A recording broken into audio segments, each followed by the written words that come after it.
Assalamualaikum warahmatullahi wabarakatuh. Perkenalkan, nama saya Aba Yuftata Yufita dari Prodi Pendidikan Bahasa dan Sastra Indonesia STKIP PGRI Ponorogo. Di sini saya akan meresensi sebuah buku yang berjudul Bohong di Dunia. Bisa dilihat teman-teman rupa dari buku yang akan saya resensi. Buku ini ditulis oleh seorang pengarang sastrawan yang terkenal pada eranya, bernama Buya Hamka. Buya Hamka lahir di negeri Sungai Batang, Tanjung Raya, Kabupaten Agam, Sumatera Barat pada tanggal 17 Februari 1908. Buku ini diterbitkan oleh Gema Insani, salah satu penerbit yang besar kalau di Indonesia. Itu dari Gema Insani. Buku cetakan pertama itu pada Jumadil Akhir 1438 Hijriah atau Maret 2017 Masehi. Untuk cetakan keempat yaitu pada bulan Zulqa'dah tahun 1440 Hijriah atau Juli 2019. Untuk ISBN buku ini yang saya bacakan yaitu 978602382 Bisa dilihat seperti ini. Buku ini kalau bisa dibilang termasuk buku yang tipis, termasuk buku-buku yang lain. Buku ini memiliki halaman 123. Nah, lebih tepatnya 123. Mohon maaf tadi keliru, 200 yang benar adalah 123.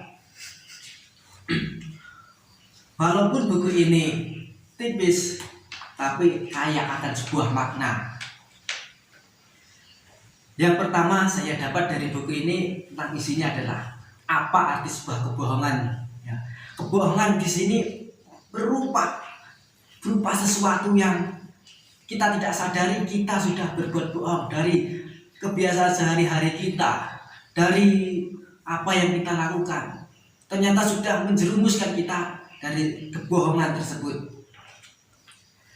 Dan setelah saya baca-baca kembali, ternyata semua dari permasalahan, semua dari sifat jelek manusia itu bersumber dari sebuah kebohongan. Sebagai contoh, seorang yang tamak, seorang yang iri, mereka bohong kepada hati nuraninya sendiri. Mereka membohongi dirinya sendiri, seakan-akan mereka itu tidak menganggap hati nuraninya. Sebenarnya dalam hati nurani setiap manusia itu pasti memiliki sebuah rasa. Jangan seperti itu. Kebohongan itulah yang menjadi kunci atau sebagai titik dari seluruh perbuatan-perbuatan jelek yang terjadi saat ini. Buku ini mengajarkan kita bagaimana pentingnya kita mendidik generasi-generasi kita supaya tidak menjadi generasi yang seperti kita dulu, yang dicekoki akan sebuah kebohongan, yang dicekoki sebuah apa ya, bisa dibilang sebuah doktrin. Sebuah doktrin ya. Seperti contoh ya, orang Jawa berkata, monggo mampir, monggo daharian biki, monggo pinarak rien. Itu dalam perkataan mereka mengucapkan supaya kita untuk singgah di rumahnya, tetapi dalam hatinya tidak ada niatan sedikit pun untuk menawarkan kepada orang tersebut. Kalau istilah Jawanya bisa dibilang abang-abang lambe atau sebuah pemanis dalam kehidupan atau perkataan. Buku ini menurut saya untuk desainnya, menurut saya gimana ya, simple, tidak terlalu banyak menggunakan gambar-gambar. Tapi yang paling saya suka dari buku ini adalah pemilihan kertasnya, dimana kertasnya itu tidak terlalu terang juga tidak terlalu gelap, sehingga para pembaca mudah dalam membacanya. Mungkin karena para pembaca buku ini adalah seorang kutu buku yang gemar membaca buku, setiap pada tidur membaca buku, sehingga terkadang mereka tidak memperhatikan intensitas dari cahaya. Untuk kekurangan buku ini menurut saya mungkin karena latar belakang dari Buya Hamka yang seorang penulis yang hebat dan seorang yang mempunyai keilmuan yang luar biasa, sehingga dituangkan dalam kata-katanya dan mempengaruhi kata-katanya. Itu kata-katanya bermakna mendalam.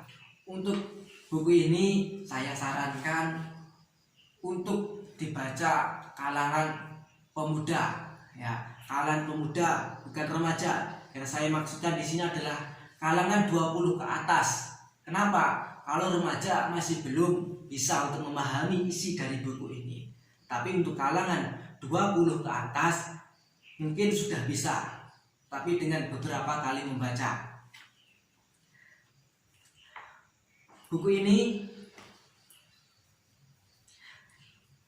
menjadi sebuah tuntunan kita untuk mengenal lebih dalam apa yang menyebabkan kita tidak bisa menjadi sesuatu yang luar biasa, menjadi sesuatu yang istimewa, yang menyebabkan kita masih dalam perbudakan mental. Ya, kita harus melawannya dengan membaca salah satunya buku ini. Karena di sini kita dilatih jiwa kita, dilatih bagaimana kita harus berterus terang apa yang disebabkan. Karena bohong itu banyak,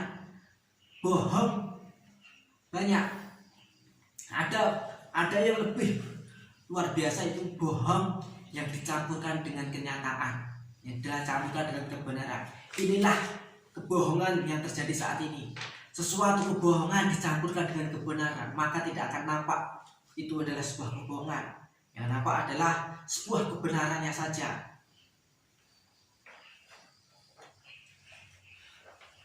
Dan yang paling saya suka dari buku ini, di setiap ada tulisan-tulisan menarik. Mungkin di setiap buku mesti ada kata-kata motivasi, tapi yang di sini menurut saya kata-katanya motivasinya luar biasa.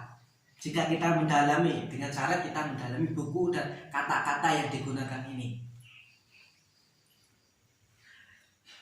Salah satu saya akan membacakan dari motivasi tersebut, yaitu orang yang berani berkata terus terang adalah orang yang mendidik jiwanya untuk merdeka. Itu jika kita mendalami. Merdeka di sini bisa diibaratkan gimana ya? Merdeka secara mental, bukan secara fisiknya.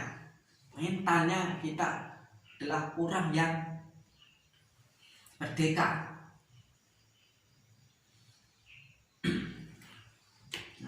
Mungkin itu saja yang dapat saya sampaikan dari meresensi buku ini. Mungkin jika ada tutur kata atau penyampaian saya yang kurang berkenan, saya mohon maaf. Kesimpulan yang saya bisa ambil dari buku ini adalah berterus teranglah daripada bohong, karena bohong menjadi kunci akar bagi kebohongan dan kunci akar dari segala kemaksiatan yang ada saat ini. Berterus teranglah, itu lebih baik daripada kamu berbohong tetapi yang terjadi sebaliknya. Demikian dari saya. Wassalamualaikum warahmatullahi wabarakatuh.